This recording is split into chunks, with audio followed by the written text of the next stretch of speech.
To the digital convivium of the Food and Climate Shaper Digital Bootcamp organized by the Food and Agriculture Organization of the United Nations and the Future Food Institute. Today, we actually had two sessions and both of them are focusing on biodiversity. We're thanks to our partner, Crop Trust, an international organization working to safeguard crop diversity. Our students will cook from diverse ingredients together with change makers and share insightful bites how we can work together to protect our crop diversity for the future. Let me introduce you Erik Oberholtzer, chef, social entrepreneur, and food activist. He is co-founder and chairman of Los Angeles-based Tender Greens, a healthy food restaurant chain, and also co-head of Food Lab, which is an experimental place to test out new ingredients and products to incubate future foods, focusing on regenerative food systems and food as wellness. He is a champion of the Food Forever initiative of Crop Trust, and his recipe today is inspired by the current corn season, and that will allow us to talk about in depth about of how common ingredients can be used in a way, or also we can utilize different parts of them. Now, without any further ado, I would like to hand over to Erik and the participants. Well, good afternoon, good evening, good morning, wherever you are in the world. My name is Erik Oberholtzer, of course, and I'm a chef by background, and my language is that of food. I really experience the world through food and communicate outwardly through my experience with food, relationship with food, and the power of food to affect positive change in everything that matters now and in the future. All of you got a recipe, and I'm not very prescriptive in how I write recipes. I don't follow my own recipes oftentimes because you go to the market and sometimes what you imagined you'd find isn't there, and instead you find something that surprises you, and it's in those surprises that the magic of food is unlocked if you're adventuresome enough.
This is my line fell. This is a quesadilla. So you can do either corn or flour. I chose corn. This is organic corn from Mexico. And then inside is a Oaxacan cheese. Oaxaca is a state in Mexico, one of the most vibrant food regions in the world. It's incredibly diverse. It's where cacao comes from, corn, a lot of other ingredients that we love and might identify with other parts of the world. It actually originated in Mexico, and particularly Oaxaca. And then to really make this elevated and interesting, there's huitlacoche. And huitlacoche is what they call Mexican truffles. And this is the fungus that will grow on the corn. It has to be organic. Any corn that's sprayed, often is sprayed so that it doesn't grow any fungus. But this is prized. And it tastes like a bit like a mushroom, but it has its own flavor, own texture. It's unique, and it's delicious in a taco or like this with the quesadilla. And then on top, we have more organic corn, just roasted in organic sunflower oil, a little sweet summer onions, not sweet because I added anything to it, just because they have this natural sweetness. Some out of Afghanistan, a wild strain out of Afghanistan that I get from Burlap and Barrel here in the U.S., and then some coriander seed and the leaves, which is cilantro. And there are a lot of people in the world who have this weird reaction to cilantro. So if you have that, I feel sorry for you, but you can always use something else. And then because it's also sunflower season, I've got sunflowers growing everywhere here in our little garden in Philadelphia. So I just garnished with sunflower petals, just to show that, it's not just the seed, it's not just the flower for beauty or the oil that we can get, but we can use the entire plant. And that's really the idea of this dish, is that how can we take common ingredients that we all know and all have access to and is in everywhere, and then sort of reimagine them, reintroduce ourselves to them in a way that we discover the magic and the range and the varietal within a single group. And then also challenge ourselves, in this case within the family, with some lesser known ingredients like the wheat lecoche that might sit on the edge of the food system. And that's really sort of the spirit of my cooking, of what we do with Food Forever and the Crop Trust, and some other organizations that I am part of now. This is an extension of what we all know as the Farm to Fork movement, the local movement, the heirloom seed obsession.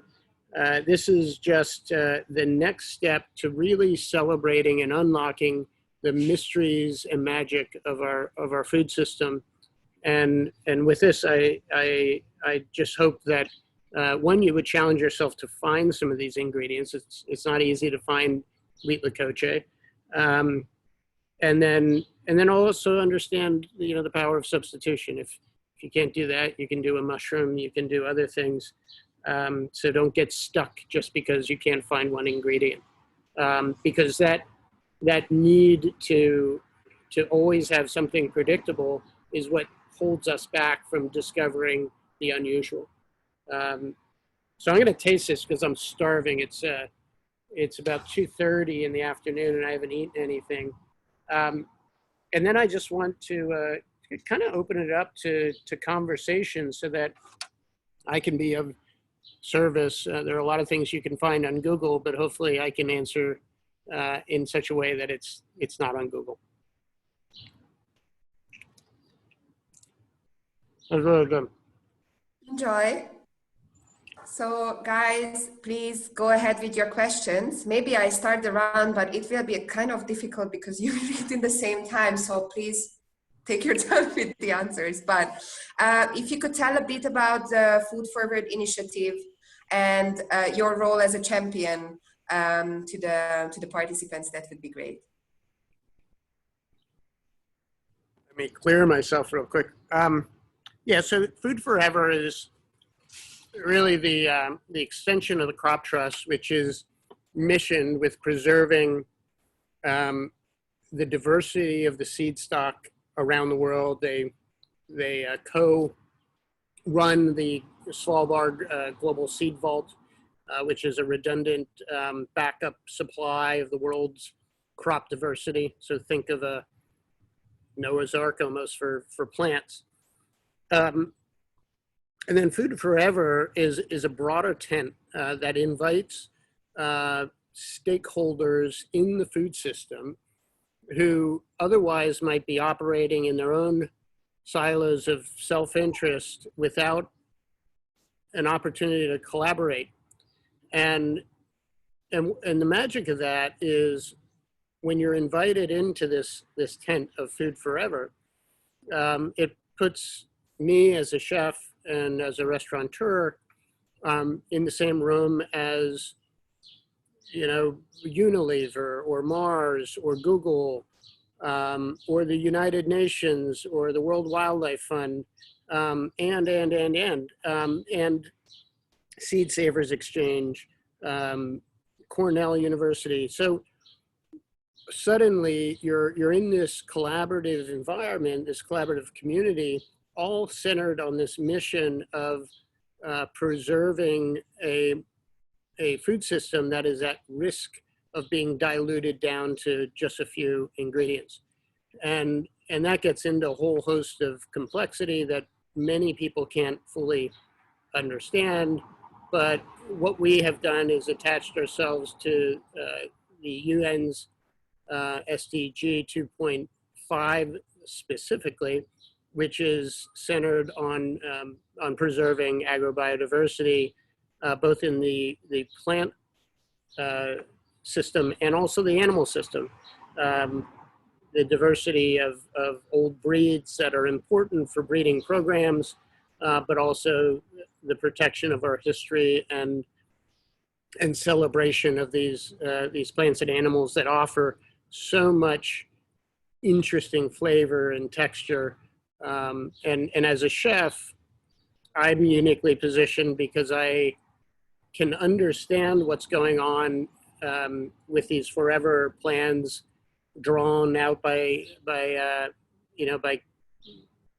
big thinkers and big organizations like the UN, and pull nuggets of actionable value out of that and put it into the market immediately. And that's what I do through the Food Lab and the work at Cohere, is how can I take some of these really, really big ideas and pilot them in small ways, and where they're successful, scale, and then report back, and where they fail, report back also, so that we have a constant feedback loop between, let's say, those of us in the trenches on the battlefield and those who are really thinking about long-term policy.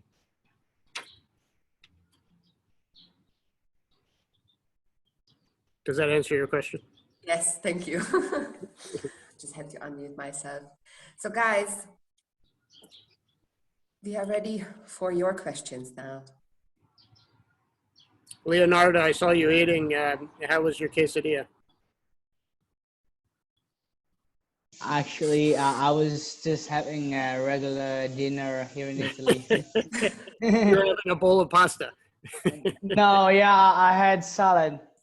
Okay, good. Now you'll stay fit. Yeah, I'm trying to.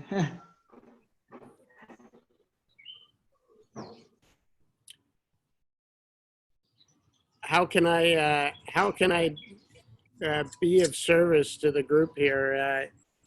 This is a really complex topic that many people get lost in, and I think, you know, from a food perspective, there are two key channels. One is what we have in front of us, and that is going very, very deep into a single ingredient, in this case corn, and using the different aspects of it, different components of it in different ways, or going really, really wide, which leads us to the edge of the food system, into the unknown, into ingredients that we maybe have never heard of, like fonio or sorghum or finger millet.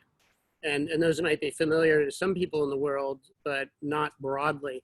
But it's our belief that these are important crops with incredible nutritional value and culinary range, and are likely, in some cases, to be the next quinoa, which at one time was on the edge of the food system. I like to ask a question, especially from change makers like you. You mentioned that you, through this initiative with Crop Trust, you have the chance to be in the same room with bigger corporations, other institutions, universities, everyone. But let's be honest, when you are sitting in those rooms, you already have people with a certain level of knowledge about the food system.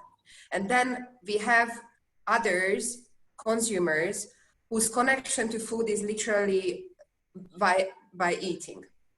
So how do you address this topic to people who might not even heard about biodiversity before, or that are not even aware of the problems what the UN and the Sustainability Development Goals are addressing?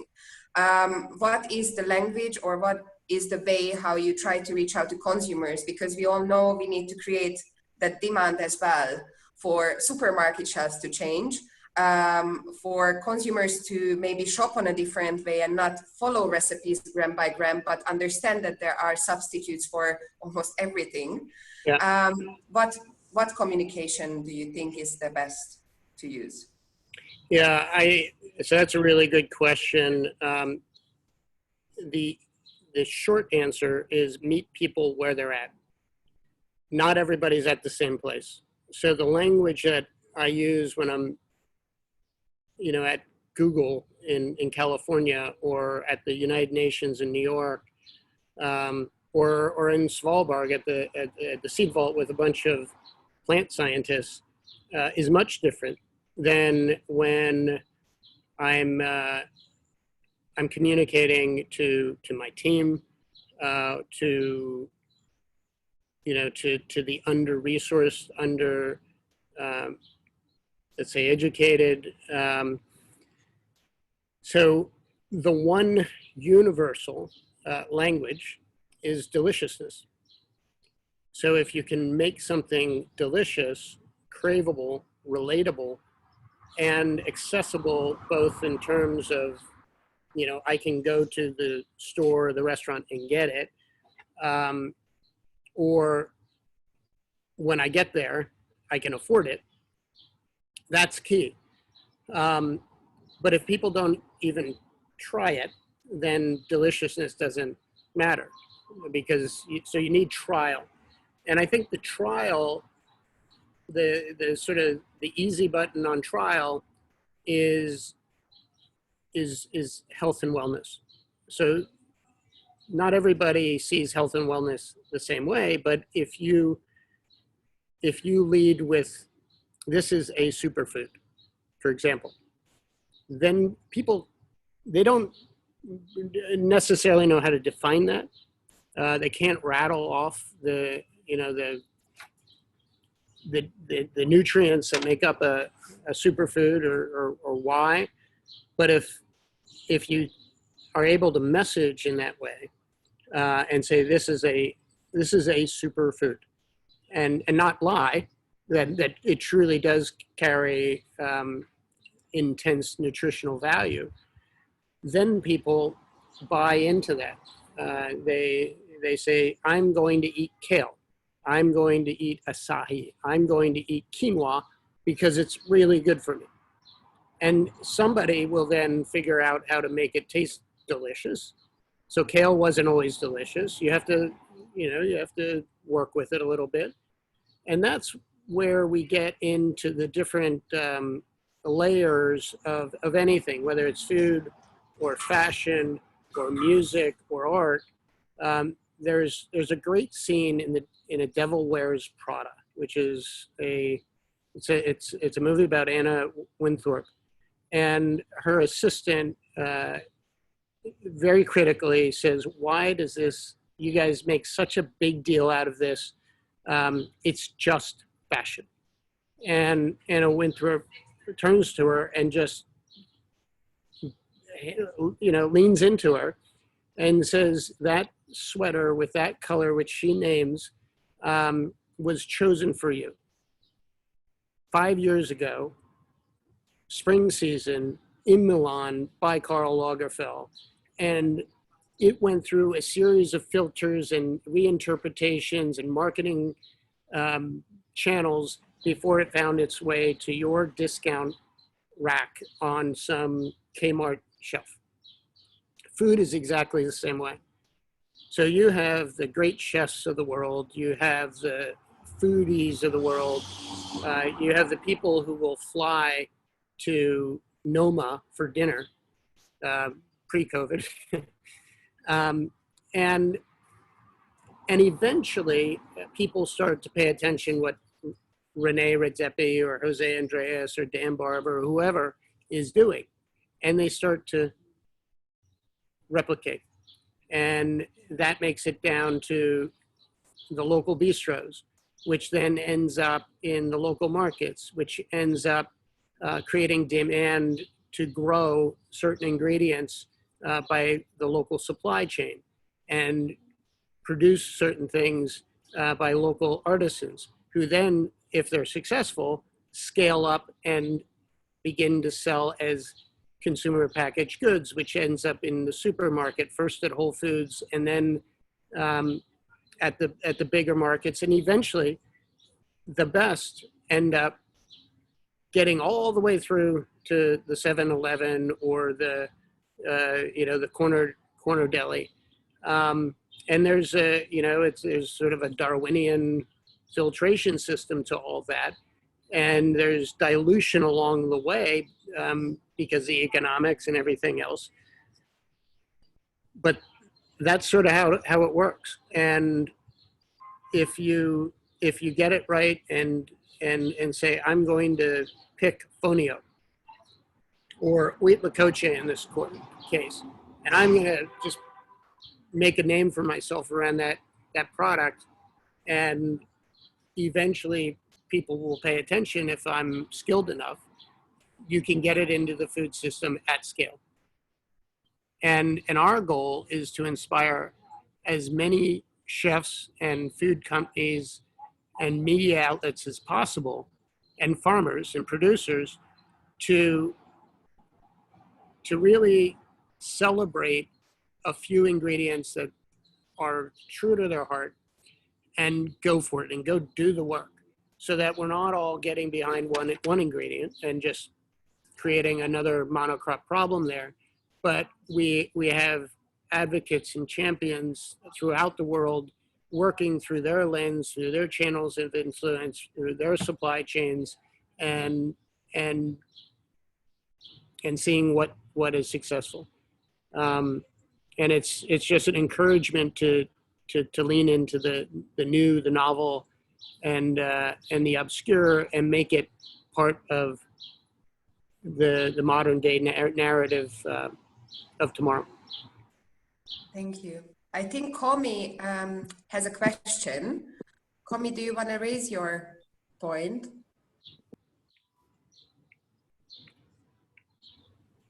It might be on mute. Thank you, Erik, for your purpose. And I want to know, as a food champion, what type of diet do you recommend for us? Say that one more time. What kind of Diet. diet do I recommend? Yes. Well, I think obviously a diverse diet. So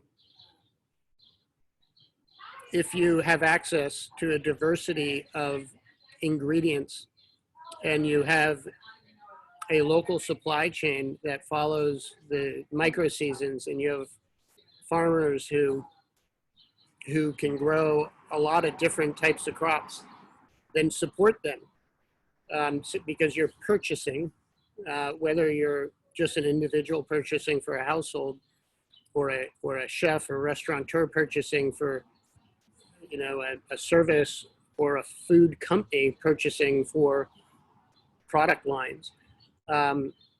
It starts with consumerism and supporting the supply chain that I'm talking about. And then from a health and wellness or dietary perspective, it is known that what we call good food, grown organically, grown within the season that it was meant to be grown, grown with other crops, is grown in rich soil is going to taste better, is going to have higher nutrient density. And because it tastes better and because it makes you feel better, you're going to end up going back to it. And I would advocate for a sort of a plant, what we're calling plant forward diet, that you really lean into plants and not exclusively. I'm not a a vegan or a vegetarian, but I would say that I eat mostly along those lines. And then when you eat animal products, know your animal. I referenced Portlandia earlier. I have a chicken here that is named Portlandia. Know where your food comes from, whether it's a pea or a poultry, and know how it was raised or grown, and it's just going to ultimately make you feel better. You feel healthier, and like that, I think much happier. So I take the Michael Pollan approach of, eat whole food, real food, good food, mostly plants, not too much. Don't overeat. That's the best. I borrow it from Michael because he's said it better than anybody. Does that answer your question? May I ask you an information? Yep. I know lots of people that don't like practically anything. I live in Italy, and they don't like practically anything if they don't know it. They only like the things that they ate since they were a kid. So it's how can you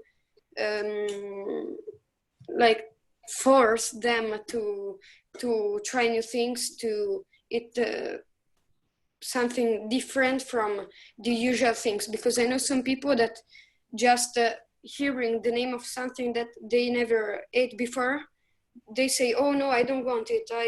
I prefer the usual things I eat always. But this is not, I think, a something that help the variety of foods. Yeah, you bring up a really important point. You have the benefit and the curse of living in Italy. Italy has some of the best food culture in the world, but you have many people there who are, this is how we've eaten for centuries, and we're not going to get outside of our box as part of national pride. Yeah. And we have that everywhere. Food is part of our identity. I am challenged all the time with that, both with customers. For now, let's keep the music. Sorry. And what I do is I start by working it into recipes or meals as kind of a surprise where they don't know where it is. So I have something here. I'm glad you asked that because I have a few things here. You'll know this. Most people don't know this as an eggplant because it looks a little funky. In Italy, this would probably be relatively common. It's probably an Italian heirloom varietal. This one is perfect for your question. This is it's called a badger beet. So it's a beet, which most people think they can't stand because their experience with beets have been they're boiled and flavorless, or canned and flavorless, or pickled and, just sort of this thoughtless garnish. The other day I served this, and this was developed by Rose 7, Dan Barber's company. I don't know if you guys know Dan Barber. He's a famous chef here in the U.S. out of New York, Stone Barns, and then has developed a seed company to breed for flavor. And this is one of the the results of that. And the thing about a beet is when you buy a great beet from a very special seed, and then you prepare it with care, and in this case, I would roast it simply, and then you put it on a plate with other things.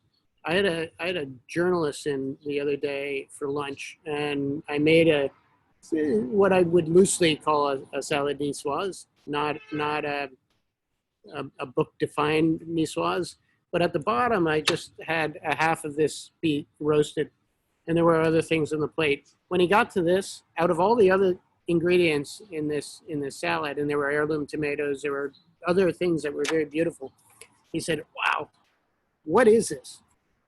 And it's sort of yellow and orange inside, which is why, it's like a red flame.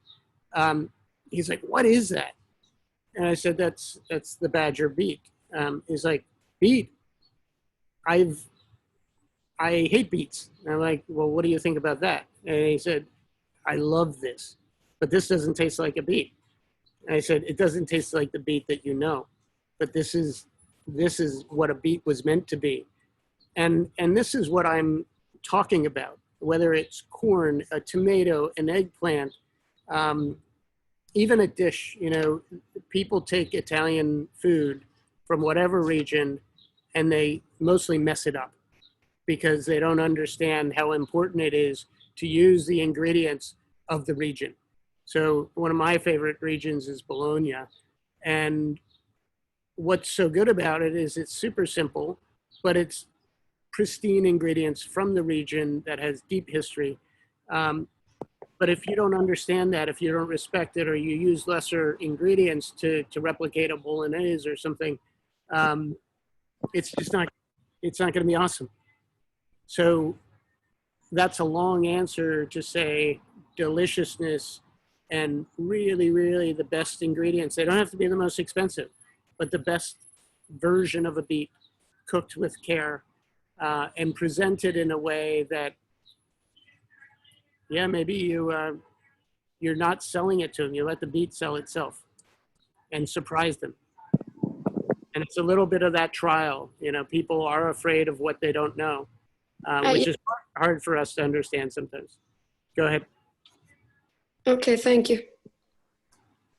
Does that help or answer?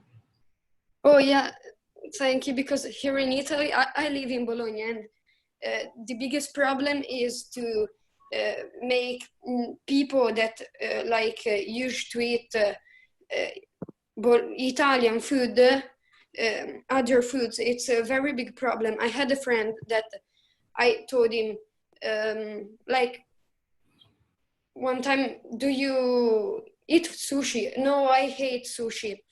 It's not something really strange in Italy. Sushi is known, I think, quite. But he said, "No, I hate sushi." It was like a year that I didn't saw him. And last time I saw him, he told me, "Oh, let's go to the sushi. I discovered it." And he told it to me, and he said that he ate sushi before eating that, because he always ate like lasagna and things like that. I think it's a cultural problem more than a taste problem, maybe. I think that you're exactly right. And here in the U.S. and like Italy, there are different subcultures within the United States. But you have people who were raised on fast food and processed food, and that's their comfort food. So even something as simple as a salad, to some they won't even taste it. It's almost going against their political values. And you have a very famous chef there in Bologna, Massimo, and he was rejected early on before he became famous, because he was really trying to get outside of that box that you just described, and the press and the locals attacked him. And it wasn't until people from the outside came in wrote about him, and Michelin came in and said, you know, this guy's doing some great stuff, that the local people started to pay attention. So sometimes you need influence from the outside, and I would imagine your friend maybe you know, had influence from a partner or somebody they admired who got them out of their own way and gave them a pathway to discover sushi.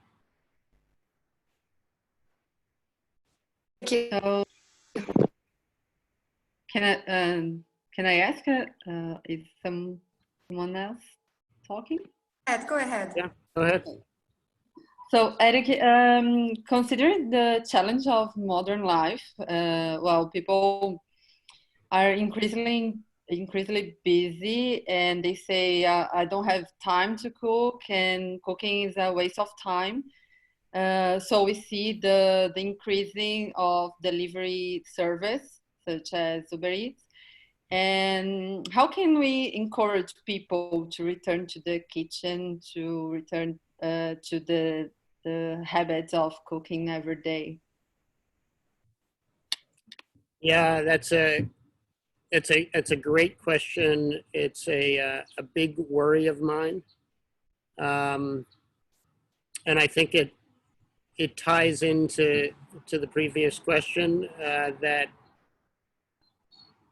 you know, convenience, and I'm sitting here in a convenience culture. You know, fast food was created because people started to move around in their cars versus walk to their local market, and fast food became this predictable, affordable means to get something fast while you were on the road. And I fear that now delivery apps and Uber Eats and all of these are essentially the new version of that, where I just had a visitor here. It's Portlandia. They tend to join Zoom calls. I have some here also. They've been my emotional support chickens through this whole thing. So I worry, but I think it's the responsibility of all of us to slow down, you know, and try and invite more and more friends to our table. And the ritual of eating together over a good meal, you guys know because you're on this call, but it's not for everybody, and it's I think it's a little bit of meeting people where they're at again, and can we provide the experiences that that we think preserve the culture and the ritual of breaking bread together, while at the same time acknowledging people's busy lives. And that was sort of the reason I started Tender Greens. The idea of Tender Greens was to celebrate organic local farming systems and the chef passion for food and the language of food and the ritual of food, while at the same time acknowledging that, you know, in the case for me, people were working longer hours, they were in their cars on longer commutes, and they didn't have as much time or resources to eat on a daily basis good food. So I borrowed some of the ideas of fast food without losing the quality of slow food. And I think it's the same thing with delivery. You're going to have to acknowledge that people want food brought to them, while at the same time, I think we're also learning about ourselves that we need to gather. We need to get together and break bread and enjoy good food as a community.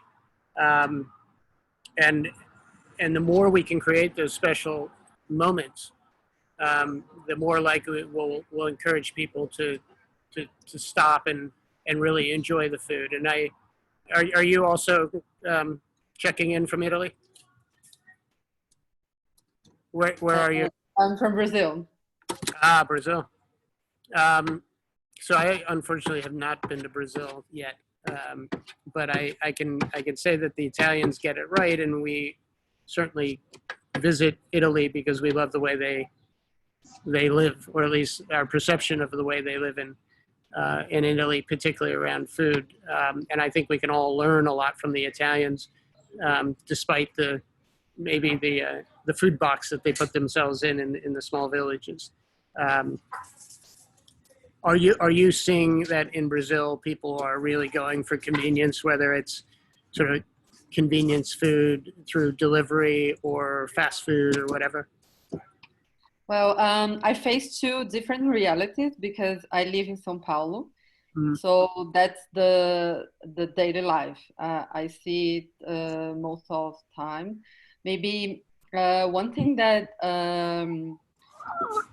is like a impediment to this is sometimes the lack of money. So if people have money, they will go to delivery. But at the same time, I live in, my parents live in the countryside in a small city. So this culture of eating together is very strong here. Yeah. And so I see these two different paths.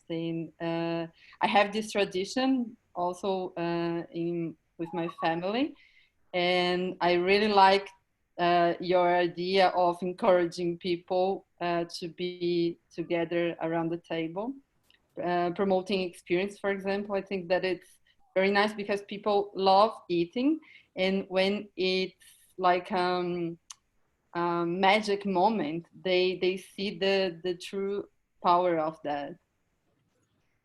Yeah, and I think what you just outlined in your own experience is the reality of the city, the reality of resources. So if you're well resourced in the city, then you can go to restaurants and you can sit down and have a lovely meal. If you're not, then you get what is quick and high in calories to get you through the day. And too often the relationship with the food is not a positive one, because it's one of scarcity and brings maybe sadness. So this is everything is a conversation around those of, let's say, privilege and those who lack privilege. And my mission has always been to try and be inclusive and bring everybody along. And sometimes you have to make some compromises along the way so that you provide reasonable access to everybody. I think. Sorry, can I just? Sorry, does someone else want to go? Go ahead. Okay, sorry. Maybe just as kind of an idea or inspiration, because I noticed lots of people are asking, how do we get people to start cooking again? I think one of the key things is that if you try to ask someone a recipe, it's just so stressful for them. They just are like, screw it. Even if it's not even a super difficult recipe, they just panic. And so they're like, and they get super hungry, and their kitchen is kind of disorganized, so it takes them a while to assemble stuff. And so they just go, screw it, I'm just going to go buy takeout, even if it might have been faster for them to cook something. But we did pre-COVID-19. I was working with our local community here, and they're thinking, okay, how can we use food to help facilitate creativity? And so once a month we were having like a workshop, and the workshop was actually kind of like a business related workshop. But what we convinced the community to do was to hire a local cook. And what they would do is they'd hold a workshop. And what they did is, instead of trying to make someone make like the whole meal per se, or even one element of the meal, like we broke down the steps. So we prepped everything in advance, or almost everything in advance. So they only had to do a few simple steps to basically the fun part. So like the first one we did was a dumpling workshop. And so the lady pre-made the dough and she pre-made the filling, and all they got to do was the fun part, which was to make the dumplings. And then the second one was like just a Mexican, like a Mexican taco workshop where you got to make the gorditas.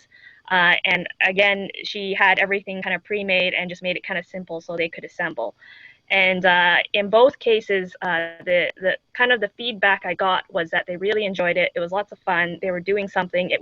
We kept it really simple. And I think the most important thing, or one of the key things they said was, unlike in other cooking workshops where the chef there is kind of such a perfectionist, they kind of control what you're trying to do. We allowed all the people there to do whatever they want. So we showed them how to make a standard dumpling, but we told them they didn't have to make a standard dumpling. So they started making rolls and weird cakes and all sorts of weird shapes. And the hilarious part was we had to cook them afterwards, right? And so then what we did was we had them do kind of this food workshop, and then people started talking because, you know, they're like, oh yeah, these are Chinese dumplings. Oh, we have this type of dumpling too in Turkey, or we have this other type of dumpling elsewhere. And it started that dialogue and that interest again, and people to think, oh yeah, I can show you how to make my type of dumpling in our country, and that sort of stuff. And maybe if you could just think of really simple activities you could do and really just try and think of how you can make the process as simple as possible for them to enter back into the cooking, that might be one way to kind of open their eyes up and maybe have them have an issue. It's like, oh, this is not so bad. Oh, this is actually kind of easy, you know? So, and hopefully we'll get to continue that once COVID-19 is over. But I just wanted to tell you guys that, and if anyone wants any more information, happy to offer it around the activity. What's your organization? How do we find you?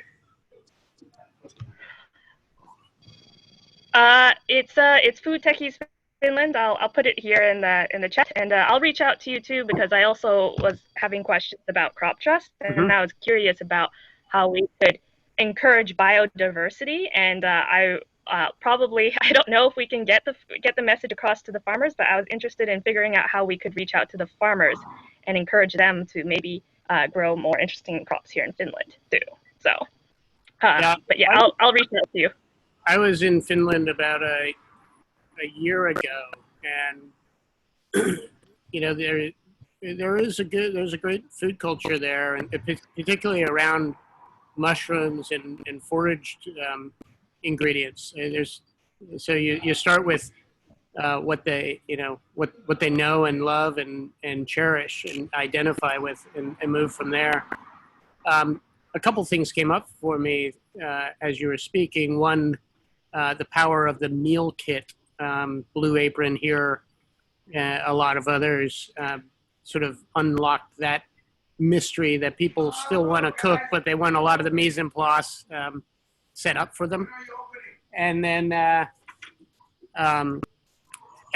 you know, years ago, Betty Crocker, which was a cake mix. At first, they did it with just add water, and people didn't like it because they didn't feel as though they were really doing enough. So then they took some ingredients out and added in the instructions that you needed your own eggs and milk and a few other things. It made it easy enough to finish off the way you discovered in with what you were doing, but enough steps to make them feel as though they could proudly serve it for guests and say it was, you know, it was homemade. And I think there's a lot in that. You know, how do we make it easy enough, but not so simple that people don't feel connected with it. And I love the unlocking of the cultural connections that, you know, this is all in people and they don't even know it. Thank you for sharing. Yeah, you're welcome, and hope to chat with you more. Absolutely. I think Michaela had a question, and I also would love to know what she was cooking while during the session. Hi, checking in from Costa Rica. I'm cooking the quesadillas a little bit different because I'm vegan. But my question was, who were the chefs that inspired you on your journey and how you're like sustainable and conscious about your food? And yeah, I love to do research into chefs and get inspiration from their recipes or their philosophies or how they integrate their values to let the food be the advocate rather than themselves. So yeah, I would love to hear your inspirations. Yeah, my early inspirations were Alice Waters of Chez Panisse and Bradley Ogden of the Lark Creek Inn in San Francisco and Berkeley. I cooked with some of them in the early 90s through San Francisco, and at the time, the Bay Area food culture was just blossoming because of the wine industry, and then a lot of artisans were coming out of the region, and then farmers and chefs were collaborating on. And this, Vivian, this is to the farmer's point. How do you get them to grow more diverse crops? We were working with farmers who were challenging us and bringing us heirloom tomatoes that we had never seen before, or peppers or eggplant or whatever that we had never seen before, which then became this source of inspiration. So that really set my foundation for ingredients from very special seed stock, and then organic agriculture, and just picked or just harvested ingredients that that I had deep relationships with the farmers and the ranchers, and then a community obviously that supports that. Down in Los Angeles, I was really inspired by Wolfgang Puck, who was just an early trailblazer for moving beyond the kitchen and creating a brand, and also producing some of the most talented people under him and giving them enough creative freedom to to express themselves, build their own name and identity, and therefore scale his influence. And then ultimately, Marie Haga, who I met in Los Angeles and was the executive director of the Crop Trust, and sort of engaged me, and it's been an amazing 3-year journey with the Crop Trust and Food Forever and the Rodale Institute. I've been inspired by Dan Barber and what he's been able to do. So there are a lot of people that I admire. That's awesome. The only one that I had heard of that you mentioned was Wolfgang Puck. He's incredible. We have a restaurant here of his in Costa Rica. P.F. Chang's one of the most popular. But the ones that I got were Alice Waters, Wolfgang Puck, Maria Haga, Dan Barber. Was there one that I missed? Bradley Ogden. Bradley Ogden. So cool. Thank you so much. You're welcome. And many others. You search those names and you'll get a whole family tree under them. So cool. Thank you. Beautiful country down there. I was actually, we did a Food Forever event in San Jose about 1.5 years ago. Oh, cool. Yeah, we've got some great resources for agriculture and farming and fresh ingredients and organic green space. Yes. Well, thank you.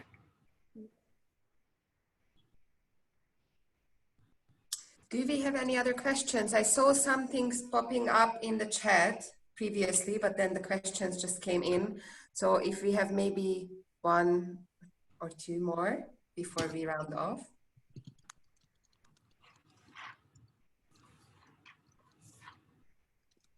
No? I do, as usual. Just thank you, Erik, for your conversation here and for bringing this subject. I agree with this part that sometimes recipes, they make things a little bit more difficult for people, on their daily lives.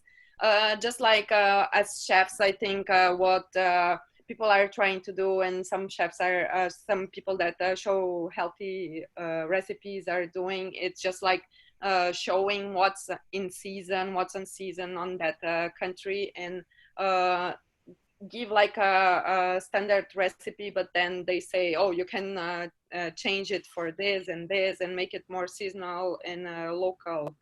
So that actually works quite well. And sometimes on a daily basis, like to pre-cook some things and then freeze it and then only have the vegetables added, just like some quick, fast stuff that also is healthy. I think that not non-rigidity of the recipes for the daily lives. It's something to make people eat more healthier. Yeah, I agree. You know, one of the best parts of cooking is shopping for food. If you have a good place to go, a market, and I always start early in the morning, and you know, because of the season, I have an idea of what I expect. But like I said in the beginning of this segment, I always leave myself up to discovery and hope for it, and I have to be careful because sometimes I overbuy because I just, you know, especially this time of year when everything's abundant, I want to grab everything. So it does take discipline, but you're right. It's shopping lists and guidelines with absolute flexibility within it. And as you develop your style, I had referenced this what I call the salad niçoise.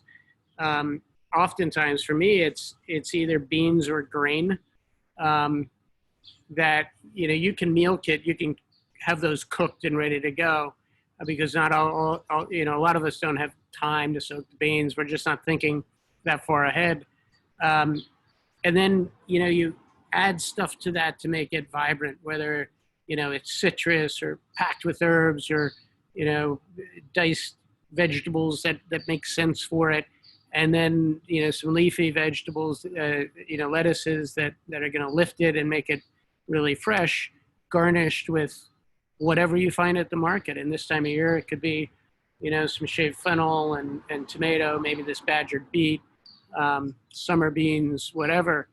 And then a good dressing, you know, a vibrant, good, clean dressing. And it ends up being the best thing ever. And, you know, if you want a little protein, a lot of times I'll put you know, some sardines or something on it, or a, you know, a soft cooked egg if I need a little bit more protein. But otherwise, you can do it. You know, you can do it vegan, vegetarian. It's delicious, and it's something that can be done throughout the year with whatever stuff you find at the market. Where are you calling in from? Yeah, from Brazil. Brazil too? Oh wow. Yeah, Brazil's South in the region, house. though. Yeah. Great, thank you. Thank you so much. Thank you, Erik. Thank you, everyone, for the questions. But maybe next time we have to let our guests know that maybe they should eat before the session because you don't really get the chance to grab a bite during this 1 hour. Sorry about that. But we really wanted to get your input on the questions about biodiversity. So thanks again for being with us today. And well, everyone, very good night or have a nice day. Thank you. Thank you, and feel free to reach out with any follow-up questions. Happy to chat. Thank you so much. Thank you.